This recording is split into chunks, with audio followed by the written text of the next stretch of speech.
మీరు కూడా French fries తింటారా? అంటే అది అయితే ఈ వీడియో మీకోసమే. ఎందుకంటే భయ్య ఈ ఫ్రెంచ్ ఫ్రైస్ చేయడానికి యూజ్ చేసే ఆయిల్ ఎంత డేంజరస్ తెలిస్తే ఖచ్చితంగా మీ మైండ్ డమాల్.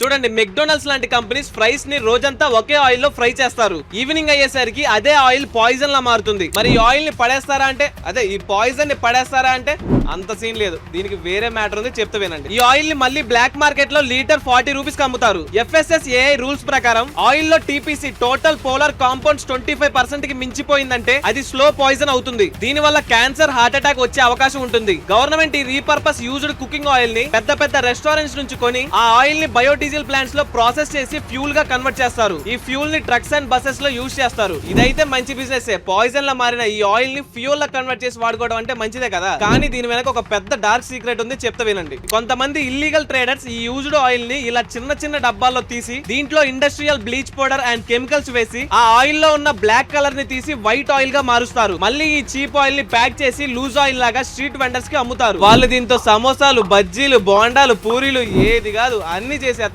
ఏ ఆయిల్ అయితే బస్సెస్ లో, ట్రక్స్ లో యూజ్ చేస్తారో అది తిరిగి తిరిగి మళ్ళా మన పొట్టలోకి వెళ్తుంది. ఒకటి అమ్మ ఏంట్రా బాబు, తలుచుకుంటేనే భయం అవుతుంది. అందుకే ఈసారి నుంచి మీరు రోడ్డు సైడ్ ఏం తింటున్నా సరే ఒకసారి ఆలోచించండి. ఎందుకంటే భయ్య మీరు తినేది ఆయిల్ తో చేసింది కాదు, ఫిల్టర్డ్ ఆయిల్ తో చేసింది. అంటే ఒక విధంగా ఫ్యూల్ తో తయారు చేసింది తింటున్నారు. సో అందుకే భయ్య కొంచెం జాగ్రత్తగా ఉండండి. అండ్ ఇది ఎవ్వరికి తెలియని చాలా పెద్ద డార్క్ సీక్రెట్. అందుకే ఈ వీడియోని మీ ఫ్రెండ్స్ అండ్ ఫ్యామిలీ మెంబర్స్ కి ఖచ్చితంగా షేర్ చేయండి. అండ్ ఇలాంటి మరిన్ని లైఫ్ సేవింగ్ టాపిక్స్ కోసం మన ఛానల్ అయితే తప్పకుండా సబ్స్క్రైబ్ చేసుకోండి.